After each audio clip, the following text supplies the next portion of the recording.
Business లో over night loss వచ్చే chances కూడా ఉంటాయి. అన్లిమిటెడ్ రిస్క్ అనమాట. ఉన్నాయన్నీ కూడా ఒకే రోజులో తుడిచిపెట్టుకుపోయే ఛాన్సెస్ కూడా ఉంటాయి.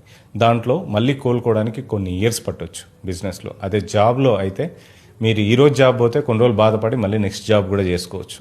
అది ఒక అడ్వాంటేజ్. సో బిజినెస్ లో మైండ్ ఎప్పుడు పనిచేస్తూ ఉండాలా, మల్టిపుల్ గా ఆలోచించాలా. బిజినెస్ లో ఆపరేషన్ చూసుకోవాలా, సేల్స్ చూసుకోవాలా, మార్కెటింగ్ చూసుకోవాలా. వీళ్ళందరినీ కోఆర్డినేట్ చేసుకుని ఒక ఓనర్ రోజు కష్టపడతా ఉండాలి. అలాగే జాబ్ లో అయితే మీరు అదేం లేదు, మీకు ఏదైతే జాబ్ అసైన్ చేశారో ఆ జాబ్ చేసుకుంటూ వెళ్ళిపోవాలి. మంత్లీ రాగానే శాలరీ డ్రా చేసుకోవాలి, పిల్లలతో భార్యతో హ్యాపీగా ఉండాలి. కానీ ఇక్కడ అలా ఉండదు. వీళ్ళు మార్నింగ్ నుంచి ఈవినింగ్ వరకు కష్టపడాలి, ప్లస్ డబ్బులు సంపాదించాలి. దాంతో పాటు శాలరీస్ ఇవన్నీ పే చేసిన తర్వాత మిగిలిన డబ్బుతో వీళ్ళు ఎంజాయ్ చేయాలి. అంటే మనకి జాబ్ లో ఒక కార్ కొనుక్కోవాలంటే 5 years పట్టొచ్చు వాళ్ళ శాలరీని బేస్ చేసుకొని. అదే బిజినెస్ లో కార్ కొనుక్కోవాలంటే 1 year పట్టొచ్చు, అది క్లిక్ అవుతాయి. అలా ఓవర్ నైట్ లో లాసెస్ కూడా ఉండొచ్చు. సో మీరు చెప్పండి, మీ అభిప్రాయం ఏంటి? మీరు జాబ్ మానేసి బిజినెస్ లోకి రావాలనుకున్నారా, బిజినెస్ మానేసి జాబ్ లోకి రావాలనుకున్నారా? ఒకవేళ మీరు బిజినెస్ చేసి జాబ్ లోకి రావాలి అని అంటే వాళ్ళ మైండ్ ఎప్పటికైనా కూడా మళ్ళీ బిజినెస్ లోకే వెళ్ళాలని ఉంటుంది. ఎందుకంటే ఒకరి కింద జాబ్ చేయడం వాళ్ళకి ఇష్టం ఉండదు.